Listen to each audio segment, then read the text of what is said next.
အရင်ဆုံးကိုမိတ်ဆက်ပေးပါမယ်ဟုတ်မကနာမည်ကနန်းရှိဝမ်းပေါ့နော်ကြီးတီဖြည့်ပြီးဟာက2024ထည့်ပြီးဟာပေါ့ခုက CMIU မှာကျောင်းလျှောက်ထားတယ်ပေါ့ဒီနေ့ကကြီးတီတက်တောင်းကဘယ်လိုစာလုပ်ခဲ့ရလဲစာဘယ်လိုဖြည့်ခဲ့ရလဲဆိုတာ sharing လုပ်ပေးပါမယ်အရင်ဆုံးပါ study routine ကိုတက်ပြမယ်စာပုံလေးလာခဲ့လဲပေါ့နော်ကြီးတီတက်တောင်းကစာတရက်ကိုအနည်းဆုံး4နာရီတော့စာလုပ်ရပေါ့တရက်ကနှစ်ပါတာအောင်ပဲပို့ပြီး focus လုပ်တယ်ပေါ့နော်မနေ့မှာတင်ချလုပ်တယ်ဆိုရင်ညနေမှာကဆိုင်ရန်လုပ်တယ်ပေါ့နော်ဒီနေ့နိုင်မနေ့ပိုင်းမှာ2နာရီလောက်ကလုံးဝ focus ပြီးမှလုပ်တယ်ပေါ့အဲ့လိုတခြားအချိန်ကြီးတော့review ပြန်ဖတ်တယ် note တွေပြန်ဖတ်တယ်ပြီးတော့တင်ခန်းစာတွေတင်ထားတာတွေပြန်လုပ်တယ်ပေါ့ဒီတရက်ကိုနှစ်ပါတာကိုတော့လုံးဝ focus ပြီးလုပ်တယ်တေချာလေးပေါ့နော်ပြီးတော့ practice တွေပြန်လုပ်တယ်ဒီနေ့တင်ခဲ့ topic တွေကိုပြန်ပြီးမှ practice တွေလည်းပြန်လုပ်တယ် weekend မှာတော့ဒီတပတ်အတွင်းတင်ခဲ့တဲ့စာတွေကိုပဲလုံးဝ practice ပဲလုပ်တာပေါ့နော်အဲ့လိုလုပ်ခဲ့ပေါ့စာကဒါဆိုstudy routine ပေါ့နော် most important subject သူက4ပါလုံးတော့အရေးကြီးတာပေါ့နော်ဘယ်လိုလေးလာလဲဘယ်အပိုင်းမှာပိုအရေးကြီးရလဲဆိုရင်မက်မှာတော့အမြဲပို့ပြီးတော့ practice လုပ်ရပါပုံမှန်လေး practice တော့အမြဲလုပ်နေရတယ်တင်ချရဆိုပုံမှန်တက်နေရတာပေါ့နော်ကိုကပုံမှန်မလုပ်နေဘူးဆိုရင်မိလွယ်တယ်တင်ချရလေပို့ပြီးတော့မိလွယ်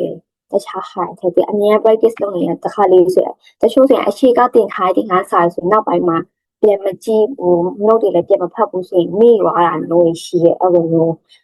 ရှိရပေါ့နော်အဲ့ဆိုမဲ့တင်ချမှာဆိုရင်အမြဲ practice လုပ်နေရတာပေါ့ပြီး reading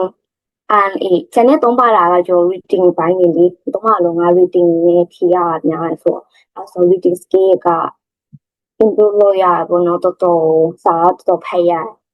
ဆို3ပါလုံးကစာဖတ်ရတယ်နော်စာပိုက်တွေပေး high and မှာဆိုရင် and မှာကစာပိုက်ဆိုရင်တခုကိုဆိုင်ပိုင်းမှာဆိုရင်သူမိခွန်က9ပို့လောက်ကိုအဲ့လိုမျိုးလေး basic က10ပိုက်လောက်ထိဖတ်ရတယ်သူကအဲ့ဆို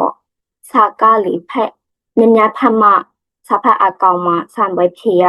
ပို့ပြီးမှလွယ်ရပေါ့နော်ပြီးရင် critical thinking ပိုင်းတော့ပဲစာတွေကမကြက်ရတော့လေဒီမကြက်ထားလို့လည်းမရအဲ့ဆိုကွာတွေးရတယ်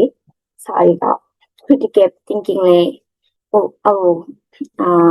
improve လုပ်ရပေါ့နော်ဆို critical thinking တိုးတက်လာဖို့လေ reading နဲ့များဖတ်မှရလေအဲ့ဆို reading skill ကိုအရင်မြင့်ထားမှရပေါ့ပြီး vocabulary ရောပဲသူကစာဖတ်ရင်ကိုကမသိရဲ့ vocab တွေဆိုအများကြီးပါတယ်အဲ့ဆိုတော့စာဖတ်နေရင်လည်း note တွေမှတ်ထားတယ်ကိုမသိရဲ့စကားလုံးတွေဆိုရင် note ပြန်ရေးထားတယ်ပြီးရင်သူရဲ့အတိတ်ပဲတွေကိုပြန်ရှာတယ်အဲ့လိုမျိုးအရေးကြီးပေါ့နော် reading ပိုင်းတော့တော်တော်အရေးကြီးရတော့တော်အရေးကြီးရပေါ့နော်အဲ့ဆိုကျန်တဲ့ science ရဲ့ social ရောပဲ reading ကောင်းရင်သူကစာမိုက်ဖြည့်ရဲ့အချိန်မှာအရန်ကိုပို့ပြီးတော့လွယ်တယ်ပေါ့ reading ပိုင်းကအဲ့ဆိုမက်မှာကျော်အမြဲတင်ချမှာကအမြဲ practice လုပ်နေရတယ်ကျန်တဲ့3ပါတာမှာက reading skill နဲ့ critical thinking skill လည်းပို့ပြီးအရေးကြီးရပေါ့ဒီဟာတော့ပြီးတော့practice test နောက်တစ်ခုကကျော်practice test ကဘာလို့လုပ်တာလဲဘာလို့လုပ်ရလဲပေါ့နော်ဘယ်လိုလုပ်တာလဲ practice test တွေကို practice test လုပ်ရင်ပေါ့နော်အဲ့ဆိုဘယ်လိုလုပ်ခဲ့လဲဆိုတော့မိခွန်းဖြေရလေနော်ကွာတင်ခန်းစာပြီးရရဆိုမိခွန်းဖြေရအမြဲ practice လုပ်နေရလေနော်အဲ့ဆို practice လုပ်ဘယ်လိုလုပ်မှာလဲလို့လဲဆိုတော့ကိုကမိခွန်းဖြေပြီးရရဆိုရင်ပြန်စစ်ကြည့်ရတယ်အဖြေပြန်တိုက်ရတယ်လေနော်စာအုပ်ထဲမှာဆိုရင်လည်းအဖြေနဲ့မိခွန်းပါထားပြီးတိုက်အဲ့ဆို practice လုပ်တဲ့အချိန်ဆိုရင်မိခွန်းကိုအရင်ဆုံးဖြေရအဖြေကိုမကြည့်ပဲပြီးရင်အဖြေကိုပြန်စစ်တယ်ပြန်တိုက်တယ်ပြီးတော့ကိုမားနေတဲ့အပေါ်ကိုမသိတဲ့အပေါ်တွေဆိုရင်မကြော်အဲ့လိုစကစ်မလို့လိုက်ပဲနဲ့ပြန်ပြီးမှ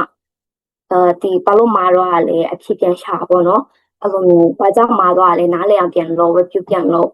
ပြီးတော့ကိုမားရဲ့ topic ကိုပြန်ပြီးမှလေးလာပြန်ပြီးတော့teacher ပြန်ဖတ်အဲ့လိုမျိုးလုပ်ခဲ့ရပါတော့ပြီးတော့အဲ့လိုကိုကအဲ့မိခွန်းတစ်ပုတ်မားရွားရဲဆိုတော့ကိုကမသိဘူးဘယ်လိုမှနားမလဲအတီက teacher မှာဆိုရင်တချို့ဆိုရင်တချို့ပုတ်စာဆိုအရင်နားလေရခက်တဲ့ဟာရှိရလေအဲ့ဆိုမြန် teacher တွေကိုပြန်မြည်ရတာမဟုတ်တကယ်ချင်းတွေကိုပြန်ရှင်းပြခိုင်းပေါ့နော်ကိုကအဲ့လိုလုံးဝနားလေနေမှရလေအဲ့မှအဖြေချနိုင်တာပါအဲ့လိုအဲ့ဆိုတော့အဲ့မိခွန်းမားလို့ဆိုရင်ဘယ်လိုပြန်လို့လဲဆိုတော့အဲ့မိခွန်းနဲ့တူရဲ့အဲ့လိုမျိုးပုတ်စာတွေပေါ့နော်များပြန်ပြီးမှလေ့ကျင့်တယ်အဲ့ပုံစံကိုအဲ့မှာကိုကပို့ပြီးနားလေရပေါ့နော်အဲ့တော့အမဘယ်လိုလုပ်ခက်လဲဆိုတော့တင်ချာမှာပုံများမရတာတင်ချာစင်တော်မရဘူးပေါ့နော်တချို့မိခွန်းတွေအရင်အမှားများတင်ချာတဲ့အချိန်အဖြစ်မရှာနိုင်တာရဲ့ပို့ပြီးများတယ်တင်ချာမှာအဲ့ဆိုသူရဲ့အဲ့လို question AI ကိုပြန်ထုတ်ခိုင်းတယ်အဲ့ question အဲ့မှာတော့လည်းပုံစာပို့လိုက်တယ်ပြီးတော့ဘယ်လိုသူနဲ့ similar ဖြစ်တဲ့ question တွေကိုလေအဲ့လိုပြန်ထုတ်ခိုင်းတယ်ပေါ့နော်ဒီငါပို့10ပုတ်လောက်ချီပြီးရင်အဟိုင်ပြန်တွက်တယ်အဲ့လိုမျိုးပေါ့နော်ပုံမှာတော့ပုတ်ဆိုင်ဆိုအဲ့လိုပြန်လုပ်ခဲ့ရပေါ့အဲ့ဆိုတော့ဝနားလေရောအဲ့ပုံမှာအဲ့ဆိုတော့အဆင်ပြေသွားပေါ့အဲ့လို reviewing state ပြန်လုပ်ရတယ်ပေါ့နော်practice ထပ်လုပ်တော့ပြီးနောက်တစ်ခုကကျတော့မိခွန်းကြီးဖြေရဲ့ချိန်ကြီးဆို practice လုပ်ရဆိုထိုင်မာနဲ့လုပ်တာပို့ပြီးတော့ကောင်းနေပြီးတော့ကိုယ့်ရဲ့တကယ် really exam မှာလေအချိန်နဲ့ဖြေရလေအဲ့ဆိုကွာလေ့ကျင့်ထားမှအဲ့လိုမျိုး really exam မှာလေကွာလွယ်နဲ့ဖြေနိုင်မှာကွာ practice လုပ်နေတဲ့အချိန်တွေဆိုရင်အချိန်နဲ့သတ်မှတ်ထားပြီးတော့လုပ်တာအဖို့ကောင်းတယ်ပေါ့နော်အခုအစပိုင်းမှာဆိုရင်တော့အချိန်ကအလောက်ထိမလုပ်တယ်တော့အဆင်ပြေဒါပေမဲ့နောက်ပိုင်းကျရင်ကွာ practice တွေပဲလုပ်ရတော့မှာအဲ့လိုမျိုးအချိန်မှာဆိုရင်ထိုင်မာနဲ့လုပ်ထားပေါ့နော်အဲ့လိုမျိုးအချိန်ကွာဒီဆက်ဖို့ကိုဘယ်နှမိနစ်ဒီမှာပြီးအောင်လုပ်မယ်အဲ့လိုမျိုးမိခွန်းတပုတ်ထဲကိုပဲအရန်အချိန်မပေါ်နေပေါ့နော်တကယ် really exam မှာလည်းအဲ့လိုပဲကွာမရဘူးဆိုရင် skip လိုက်တဲ့ app စာကိုလေအဲ့လိုမျိုးအချိန်အလိုဆို10မိနစ်ကျော်2မိနစ်လောက်ထိပဲအချိန်ပေးတာအဲ့လုံးဝအဖြစ်များဘူးဆိုရင် skip လုပ်ထားတယ်ဒီမှာနောက်မှပြန်လာကြည့်ရပြန်လာဖြေရအဲ့လိုလုပ်ရဆိုတော့ practice လုပ်တဲ့အချိန်လည်းtime နဲ့လုပ်ထားပြီးမှ practice လုပ်တာကပို့ပြီးတော့ time management skill ကိုပို့ပြီးတော့ improve လုပ်ပြီးရပေါ့နော်အဲ့ဆိုကွာတကယ် exam မှာလည်းလွယ်နေအဲ့လိုအချိန်တွေကို management လုပ်ပြီးဖြေနိုင်တယ်ပေါ့ဒါအကျော် practice ထပ်လို့ဘယ်လိုလုပ်ရလဲဆိုတော့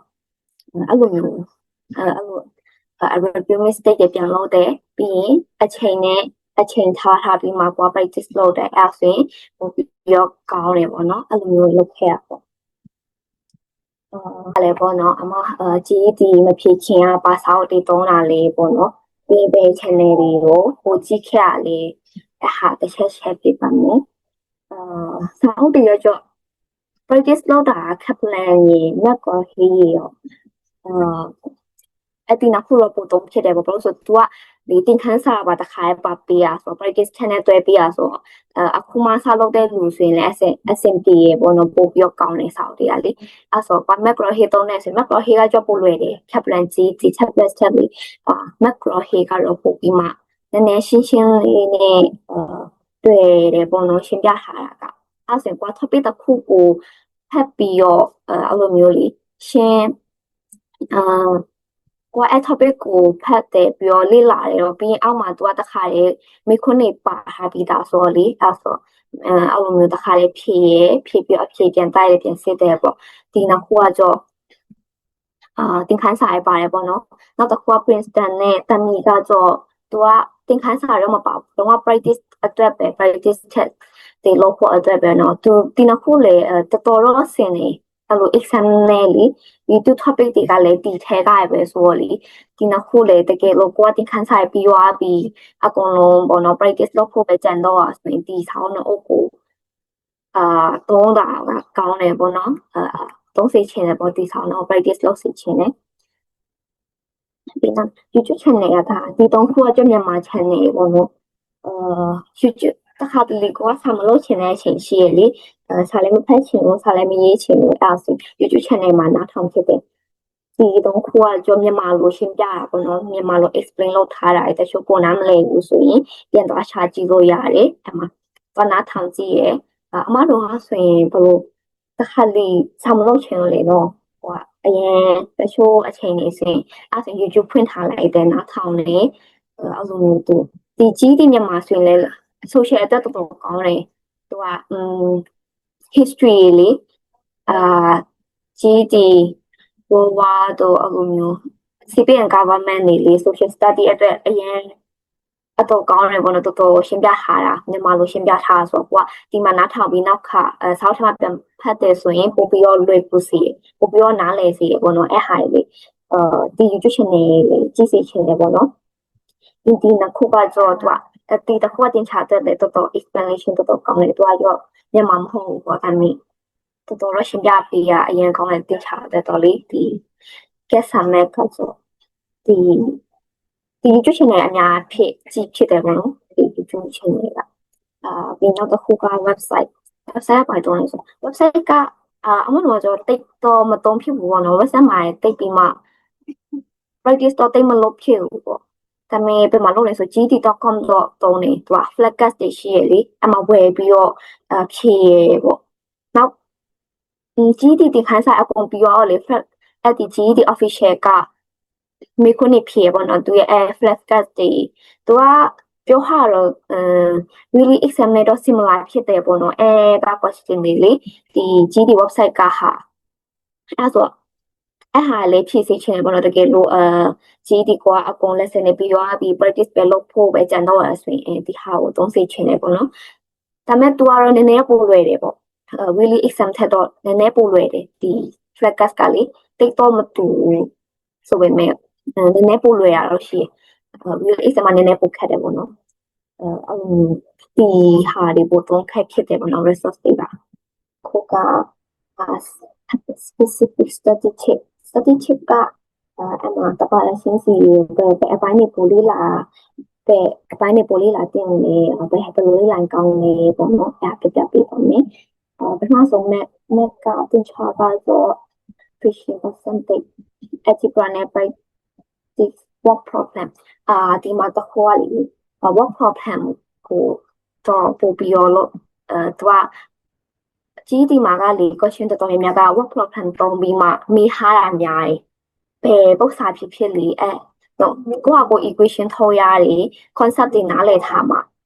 ပြီးရင်ရိုးတိတ်မရေးပေးဘူးပေါ့နော်စာတွေကလေအဲ့လိုမျိုး work problem တွေတုံးပြီးတော့ပုတ်စာတွေကိုရေးဟာတယ်အဲ့ဆိုအဲ့ထဲကနေ equation ပြန်ထုတ်ရတယ်လीနော်အဲ့ဆိုဒီအပိုင်းလေးလေ့ကျင့်တော်တော်လေ့ကျင့်ထားဖို့ပေါ့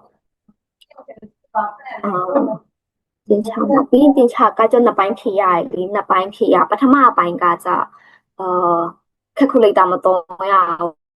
ဘောနော် calculator မသုံးရအဲ့မှာလေးပုတ်ထင်နေဖြည့်ရလက်နဲ့တွေ့ရဒါပေမဲ့ဆောင်းပိုင်းမှာကျတော့တက်ဖို့စာရွက်အကျန်းစာရွက်ပေးအဲ့ဆိုအခု practice လုပ်နေလေအကျန်းစာရွက်တွေနေသုံးတာကပိုကောင်းတယ်ပေါ့နော်ဘာလို့ဆိုဆောင်းပိုင်းမှာလည်းအဲ့လိုဖြည့်ရတယ်ပြီးရင် calculator သုံးစီချင်တယ်သူကြီးဒီ website ကလေသူပေး high calculator ရှိရအဲ့ဟာသုံးပြီးလေ့ကျင့်ဟုတ်အဲ့ဆိုဒီ GD calculator ကိုလည်းသုံးစီချင်တယ်ပြီးအခု practice လုပ်နေတဲ့အချိန်မှာလေအဲ့ GD သူ calculator သုံးထားကိုကတိမှာကွာexam သွားဖြည့်တဲ့အချိန်ကျရင်ဘယ်ဟာကဘယ်လိုသုံးလဲတချို့ဆိုရင်ဘယ်လိုသုံးရမလဲဆိုတာသူတို့လည်းပြထား website မှာအဲ့ဆိုကြည့်ပြီးမှဒီ practice လုပ်နေတဲ့အချိန်မှာပဲတခြား calculator မသုံးမနဲ့သူတို့ပေး high calculator ကိုသုံးတာပိုကောင်းတယ်ပေါ့နော်ပြီးတော့သူကအဲ့လိုမျိုးလေး power တွေတင်တဲ့အချိန်အဲ့လိုမျိုးသူရဲ့လက္ခဏာဟွာရပေါ့နော်အပေါင်းအစားအနော့အမြောက်ဘယ်လိုနေရလဲဆိုတဲ့ဟာလေးတချို့နည်းနည်းတခြား calculator နည်းနည်းတော့ပွဲရပေါ့နော်အဲ့ဆို practice လုပ်တဲ့အချိန်လေးဆိုရင်ဒီဟာသုံးတာပိုကောင်းတယ်ပေါ့နော်အဲ့သုံးစီချင်တာပေါ့ပြီးရင်သူကမဲ့မှာကြောပါformula လေးပေးထားပြီးသားအဲ့ဆို formula လေးကျက်စမလို့ပေါ့နော်အတိကကိုက concept နားလည်ပြီးမှ equation တွေပိုင်းထုတ်တတ်ရမှာပေါ့နော်ပြီးတော့ formula ပေးဟာဆိုတော့သူရဲ့ website မှာကြည့်ပြီးမှ formula ပုတ်စာလေးဆိုရင်နော် formula ကြည့်လို့ရတယ်ပေါ့နော်အဲ့ဆိုမဲ့ကဆိုအဟာပေါ့နော်ဒီနောက်တစ်ခုကscience ကတော့science ကဆံပွဲမှာကပိုင်းမေးရလေပြီးဘယ်ဟာပို့ပြီးလာထားရမှာလေသူက basic concept ကိုတော့နားလည်ရမှာပေါ့နော် concept တင်နားလည်ထားရမယ်ပြီးရင် practice reading သူလည်း reading เนาะစာပိုက်တွေဖတ်ရရတယ်ပေါ့ reading စာပိုက်တွေဖတ်ရပြီး chess တွေကြည့်တတ်ရမယ် graph တွေပါတယ်သူမီးကပြီး experience question ကတော်တော်ပါတယ်သူက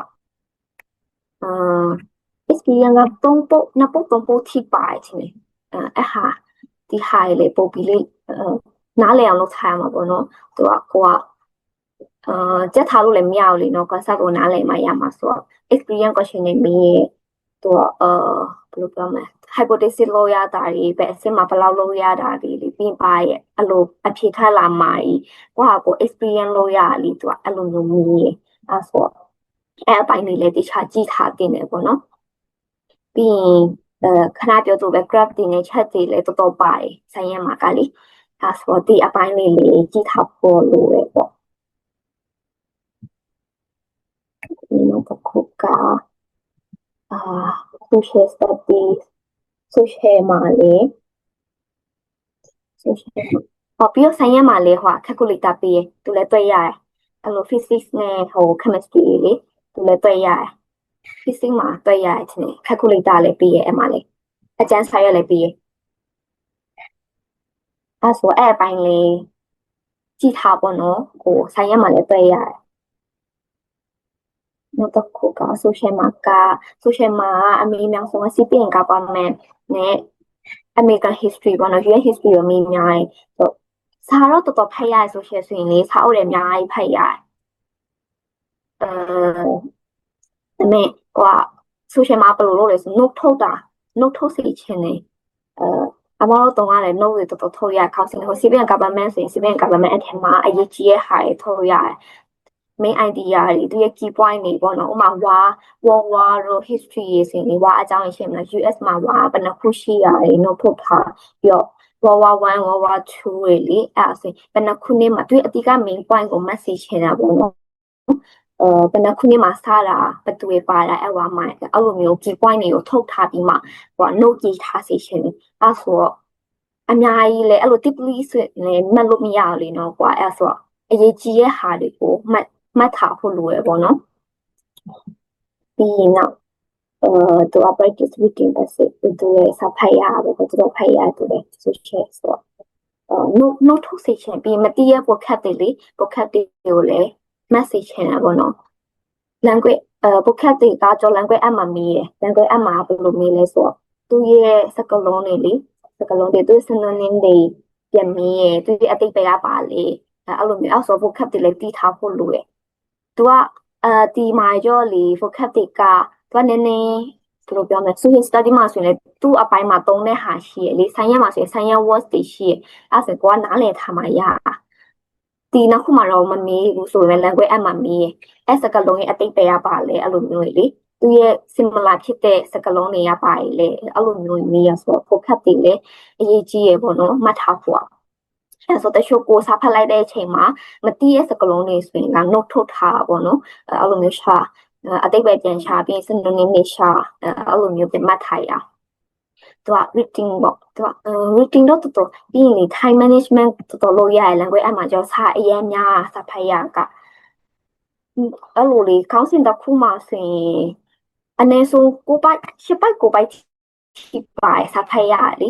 အဲ့လိုပါဒါပေမဲ့သူကဒီခေါင်းစဉ်တစ်ခုဆိုရင်ခွန်4ပုတ်ရှိရ5ပုတ်ရှိရအဲ့လိုမျိုးရှိရဆိုတော့စာတော့အချိန်မြောင်ဖတ်ရတယ်ပေါ့ကွာအမြဲအချိန်နဲ့လို့အခုဒီနေ့ကဒီစာပိုက်ကို7မိနစ်ရအောင်ဖတ်နိုင်ပြီဆိုရင်နောက်နေ့ကနည်းနည်း10မိနစ်လောက်ရအောင်ဖတ်ပေါ့နောက်တစ်ရက်မှာ6မိနစ်5မိနစ်ထိအဲ့လိုမျိုးပေါ့နော်အချိန်နဲ့ဖတ်ရမှာပေါ့ပြီးသူက3ပိုင်းမိနစ်150မိနစ်အချိန်သူကအစပိုင်းမှာကစာပိုက်တွေဖြည့်ရပါပေါ့နော်ပြီး analyze တွေလုပ်ရတယ်စာပိုက်တွေကိုပြီးအဲ့လိုပြီး reading skill လည်းမြင့်ထားဖို့လိုတယ်အသေးစိတ်ကြီးကမဖတ်နိုင်ဘူးလေနော်အချိန်နဲ့ဆိုလေအဲ့လိုအပေါ်ရန်ဖတ်ပြီးပဲဟာ main idea လည်းပဲဟာသူ့ရဲ့ main point လည်းအတိကသူပါပြောချင်တာလေသူရဲ့ team တွေကပါလေသူထုံးကဘယ်လိုမျိုးရေးဟာလေအဲ့လိုမျိုး reading skill မြင့်ထားဖို့လိုရပေါ့နော်အဲ့ဆိုကွာနေမှဖတ်နိုင်မှာလေအမှာပြီး vocab ကောင်းမှလေဖတ်နိုင်မှာဆိုတော့ vocab လည်းအရေးကြီးရယ်ပြီးနောက်တော့writing ကကျတော့ပထမက reading ဒီစာပိုက်တွေဖြေရပါနောက်တစ်ခုကဆို writing ရေးရတယ်သူ argument လေနော် argument ရေးရဆိုတော့ writing ပြီးနောက်ဆုံးတစ်ခုက grammar လည်းရေးကြည့်နောက်ဆုံးပိုင်းမှာ grammar မြည် grammar က4ပုတ်လား5ပုတ်လားမသိအဲ့လောက်တော့ရှိနေတယ်ဒီဟာကလည်းနည်းအောင်များပေါ့ language s ကပြီး essay ရေးရဘလို့လေ့ကျင့်ခဲ့လေဆိုရင်essay ရောနည်းနည်း writing ကတော့အနေနဲ့ထည့်ပါတော့အဲ့လိုမျိုးလေသူများခေါင်းစဉ်တွေတော်တော်များများပြင်ရေးအရင်ကသူများမေးရဟာတွေပြန် research ပြန်လုပ်ပြီးတော့လေဘလို့ရေးရလေ argument ရေးရဆိုတော့လေအဲ့လို writing မှာအနေရောလေတော်တော်စာတော့ရေးရလေလေ့ကျင့်ရတယ်ပြီး essay ဆိုပေမဲ့တခြား essay ရောမမေးပါဘူးသူက argument မမေးရနှစ်ပိုက်ပေးထားတယ်စာပိုက်နှစ်ပိုက်ပေးရပြီးရင်ကိုကဒီနှစ်ပိုက်မှာဘယ်ဘက်ကိုဘယ်ဘက်မှာနေမှာလဲပေါ့နော်သူက agree လုပ်တာနဲ့ agree မလုပ်တဲ့ဟာပေါ့နော်ကိုလက်ခံမလားမလက်ခံလားဆိုတော့ကိုကဘယ်ဘက်မှာနေမှာလဲကိုနေရဲ့ဘက်ကိုပို့ပြီးအားတောင်ရေးပေးရတယ်ပေါ့အဲ့လိုessay ပဲမေးရတခြား essay တော့မမေးဘူးပေါ့နော်အဲ့ဆိုကိုကတစ်ဖက်ကိုပဲပို့ပြီးတာအောင်သူရဲ့အားတာချက်အနိုင်ချက်တွေရှာရတယ်ပေါ့နော်အဲ့လိုမျိုးရှာပြီးမှထုတ်ရေးပေးရတယ်အဲ့ဆို writing လေ့ကျင့်ရတယ်တော်တော်ကွာအမြဲရေးနေမှရသူလည်းရေးရတယ်ဆိုတော့ practice မလုပ်ရင်မရေးနိုင်ဘူးပေါ့နော်အဲ့လိုဆို writing ပိုင်းလည်းလေ့ကျင့်ပေးရတယ်ပေါ့အဲ့ဟာကexperience ပေါ့နော်ဆိုင်ပွဲ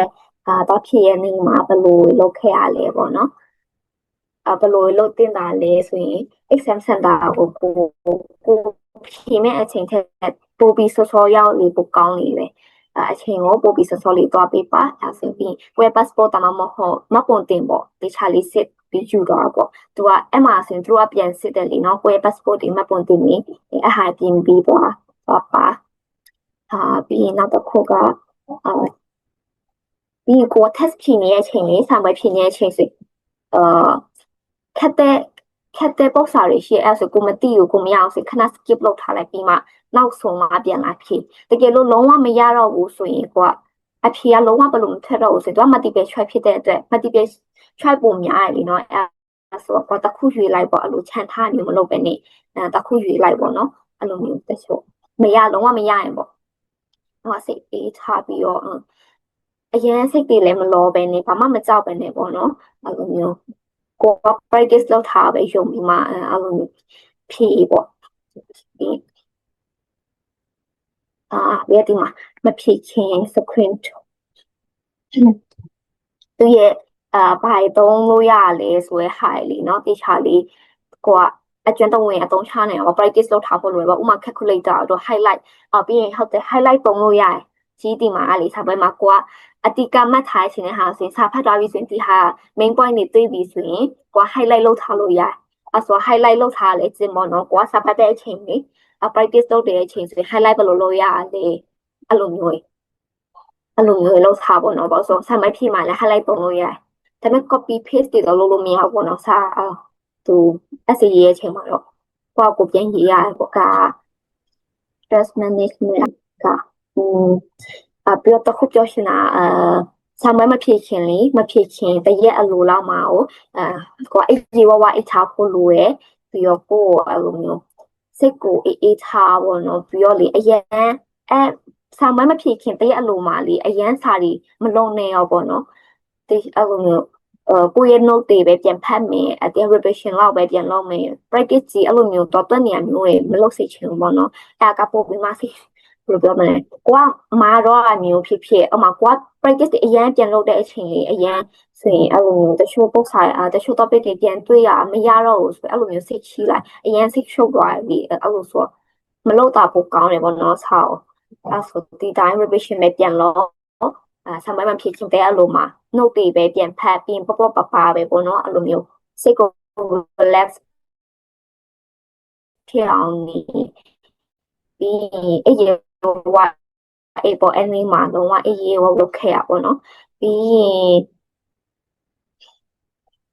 ဒီဆောင်ပွဲတော့ဖြစ်ရရောက်ရင်ကိုကမနေ့ပိုင်းမှာဖြစ်ရဆိုရင်လည်းမနေ့စာကိုတခြားစာတော့နေ့လည်ဆိုရင်လည်းနေ့လည်စာပေါ့နော်ကိုကပိုင်းအဲ့လိုပိုက်စာရေအဲ့လိုတခုဖြစ်ဆိုအရင်စိတ်ရှုပ်ဖို့ကောင်းတယ်အဲ့ဆိုကိုကအစားအစာလည်းတခြားစာပေါ့နော်အဲ့ဆိုကိုကပို့ပြီးမှဖြစ်နေ focus လုပ်နိုင်တယ်ပေါ့စာမဖြစ်ရဲ့အချိန်မှာအဲ့လိုလုပ်စီချင်တယ်ပေါ့နော်အမလည်းအဲ့လိုလုပ်ခဲ့ရပြီးရင်လည်းဘဝအေးပေါ့စာမဖြစ်ရဲ့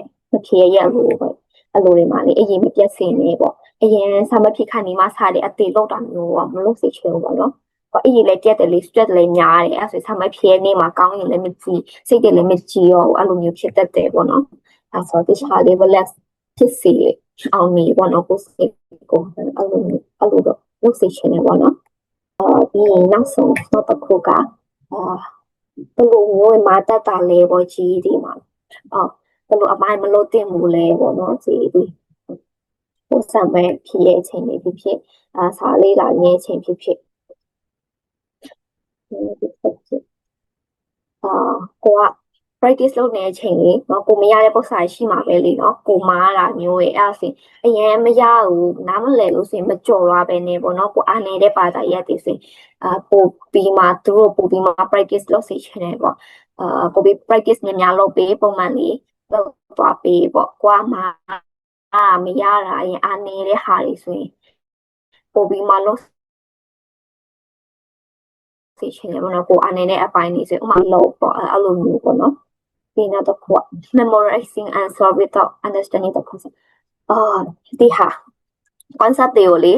ကိုတိုင်လုံးဝနားလည်နေမှရအဲ့လိုမျိုးလေနားလည်တယ်လို့နားမလည်တယ်လို့အဲ့လိုလေလုံးလုံးမရအောင်လုံးဝနားလည်နေမှကိုကဖြေလို့ရမှာပြီးတော့သူတို့ပါမိမှလည်းမသိဘူးလေနော်ကိုကအဲ့ topic တွေကိုတခြားနားလည်ထားရဆိုဖြေနိုင်တယ်အဲ့လိုအဲ့ဆိုကိုကအဖြေချက်ထားရအခုတင်ထား practice လုပ်တဲ့ထဲမှာဥစ္စာအရင်ခက်တယ်မရအောင်ဆိုရင်အဲ့ဖြေကိုချက်လိုက်မယ်လေသူမေးလာရင်အဲ့ဟာပဲဖြေလိုက်မယ်အဲ့လိုအဲ့ကောင်းစင်မေးလိုက်အဲ့လားဖြေလိုက်မယ်အဲ့လိုမျိုးမရအောင်နော်အဲ့ဆိုကိုက concept တွေကိုတခြားနားလည်ထားရမယ်တခြားလေးပေါ့နော်လေ့လာထားရမယ်အဲ့မှာဖြေနိုင်မှာအလွတ်ကျက်တာမျိုးတွေလုံးဝလုပ်လို့မရဘူးပေါ့အလွတ်ကျက်ထားမှတ်ထားတာမျိုးဒီအဖြေကိုပဲမှတ်ထားမှာအဲ့လိုမျိုးလုံးဝလုပ်လို့မရဘူးပေါ့နောက်တစ်ခု keeping practice test and time management practice time manage practice တွေကိုလည်းတခြားမလုပ်ဘူးကြော်လိုက်တဲ့အဲ့လိုမျိုး practice တွေလည်းတခြားမလုပ်ပြီးကွာအချိန်တတ်မှတ်ထားတဲ့လိုမျိုးလေကောင်းအောင်မလုပ်နိုင်ကွာ7မိနစ်တတ်မှတ်ထားအဲ့ဟာပဲပုတ်ဖြစ်မှာဒါမဲ့ကွာမဟုတ်ဘူးကြော်ရတယ်အဲ့လိုမျိုးလေတခြားလေးကွာ management လုပ်ထားဆိုရင်ဒီအချိန်မှာလုပ်မယ်ဆိုရင်ဒီအချိန်မှာပြီးအောင်လုပ်မယ်အဲ့လိုမျိုးစိတ်ကိုထားတော့ပိုကောင်းတယ်ပေါ့နော်ပြီးရင်နောက်တစ်ခုက not repeating mistake after practice test ကို practice လုပ်ပြီးရင်အဲ့လိုမျိုးလေးမိခွန်းနေဖြည့်ပြီးသွားရင်ပြန်ပြီးမှမစစ်ဘူးအဖြေလည်းပြန်မတိုက်ဘူးဒီတိုင်းပဲထားလိုက်ပြီးသွားပြီဆိုမှထားတော့တာမျိုးလည်းမလို့တင်ဘူးပေါ့နော်ကိုကအဖြေကိုပြန်ချက်မယ်ကိုဖြေထားမှန်လားမလားအဲ့လိုမျိုးပြန်ချက်မယ်မရင်လည်းပြန်ပြင်မယ်ပြန်လိလာမယ်အဲ့လိုမျိုးလုပ်ရမှာပေါ့နော်ပြီးရင်နောက်တစ်ခုကတော့ spending too much time on difficult question during the exam ပြီး exam မှာစာမဖြစ်နေတဲ့အချိန်မှာအရန်ခက်တဲ့မိခွန်းတွေဆိုရင်အချိန်နဲ့အများကြီးပေးရမျိုးကြီးမလုံးနဲ့ပေါ့နော်မလုံးတင်ဘူးပေါ့အဲ့ဟာလေးကိုကမရဘူးဆိုရင်ကြော်ထားလိုက်မယ်သူကပြီး highlight လုပ်ထားအဲ့အပုတ်ကိုမှတ်ထားလို့ရတယ်သူမှတ်ထားတဲ့ဟာပေးထားပေါ့နော်အပေါ်မှာလေးကိုကမဖြစ်ရသေးရင်အဲ့ပုတ်ကိုကြော်ထားတဲ့အမှတ်အသားလေးအဲ့လိုလုပ်ထားလို့ရတယ်အဲ့ဆိုတော့လုပ်ထားပြီးမှကိုအကုန်ဖြည့်ပြီးမှပြန်ပြီးမှလာကြည့်ပေါ့အဲ့လိုပုံစံမျိုးအဲ့လိုပေါ့နော်အဲ့ဟာကြောအဲ့လိုပဲမလုပ်တင်ဘူးပေါ့နော်ဒါကြော common mistake ဖြစ်တတ်တယ်ပေါ့နော်ပုံမှန်အဲ့လိုအဲ့ဒါပေါ့ဒီ